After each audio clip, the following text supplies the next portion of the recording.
তারেক জিয়াকে দেশে ফিরিয়ে আনার আশ্বাস দেওয়া সেই মুনা তাসনিমকেই ফিরিয়ে আনছে সরকার।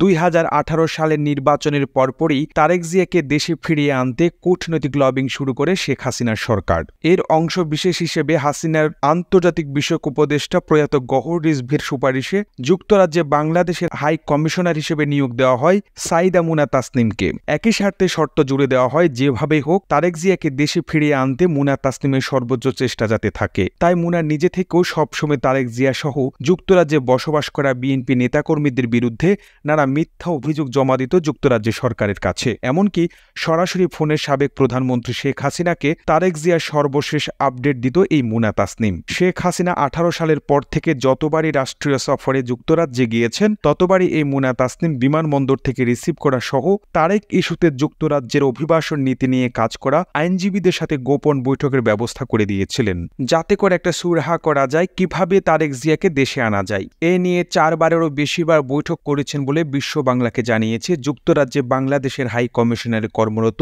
নাম প্রকাশ অনিচ্ছুক ব্যক্তি। তিনি আরও জানিয়েছেন, যুক্তরাজ্যে অবস্থানরত হাই কমিশনে কোনো বাংলাদেশি সেবা নিতে আসলে বেশিরভাগ সময় অনুপস্থিত থাকতেন এই মুনা। তারপরও বহাল তবিয়তে 6 বছরের মতো একই পদে থাকার সুযোগ পেয়েছেন তিনি। সাধারণত যে কোনো মিশনে দায়িত্বের মেয়াদ মাত্র 3 বছর। শুধু তাই নয়, শেখ হাসিনার অত্যন্ত আস্থাভাজন এবং কাছের লোক হওয়ায় তার বিরুদ্ধে পররাষ্ট্র মন্ত্রণালয় কোনো নোট দেয়নি। জলবায়ু নিয়ে কোনো কাজ না করেও জলবায়ু কূটনীতিতে অবদানে 2022 সালে diplomat award of the year পুরস্কার পেয়েছিলেন কমিশনার সাইদা মুনা তাসনিম। ওই কূটনীতিক লন্ডনে বাংলাদেশ হাই কমিশনকে আওয়ামী লীগের দলীয় কার্যালয় বানিয়ে ফেলেছেন বলে বিএনপি সমর্থক প্রবাসীরা দীর্ঘদিন ধরে অভিযোগ করে আসছিলেন।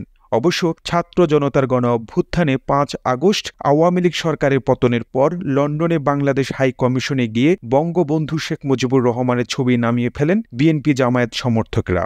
সামাজিক যোগাযোগ মাধ্যমে ছড়িয়ে পড়া এক ভিডিওতে দেখা গেছে ওই সময় সেখানে উপস্থিত মুনা তাসনিম বক্তৃতা করছেন। এরপরও পেশাদারত্বকে ছাপিয়ে আওয়ামী লীগের প্রতি তার বাড়তি আনুগত্যের অভিযোগ বিএনপি সহ প্রবাসীরা ভোলেননি। এজন্য প্রবাসী বাংলাদেশি, বিশেষ করে বাংলাদেশি বংশোদ্ভূত লোকজন যুক্তরাজ্যে হাই কমিশনার পরিবর্তনের জন্য অন্তর্বর্তী সরকারের বিভিন্ন পর্যায়ে চিঠিপত্র এবং স্মারকলিপি পাঠিয়ে চাপ সৃষ্টি করছিলেন।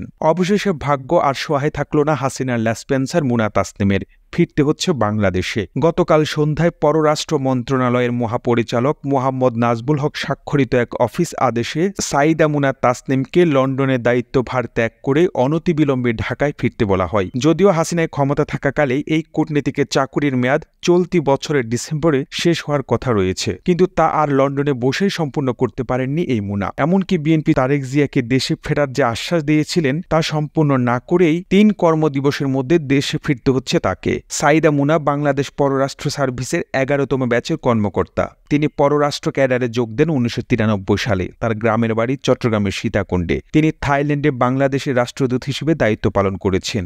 এর আগে তিনি নিউ ইয়র্কে বাংলাদেশ স্থায়ী মিশন এবং লন্ডনে বাংলাদেশ হাই কমিশনে বিভিন্ন পদে দায়িত্ব পালন করেন। প্রতিবেদনটি ভালো লেগে থাকলে আপনার ফেসবুকের টাইমলাইনে এখনই শেয়ার করুন এবং বিশ্ব বাংলার ফেসবুক পেজটি ফলো করুন ও বিশ্ব বাংলার ইউটিউব চ্যানেলটিকে সাবস্ক্রাইব করুন। একই সাথে বাংলাদেশের কোন জেলা থেকে এই ভিডিওটি দেখছেন আমাদের কমেন্ট করে জানান। আমরা পরবর্তী ভিডিওতে আপনাকে ধন্যবাদ জানাতে ভুলব না।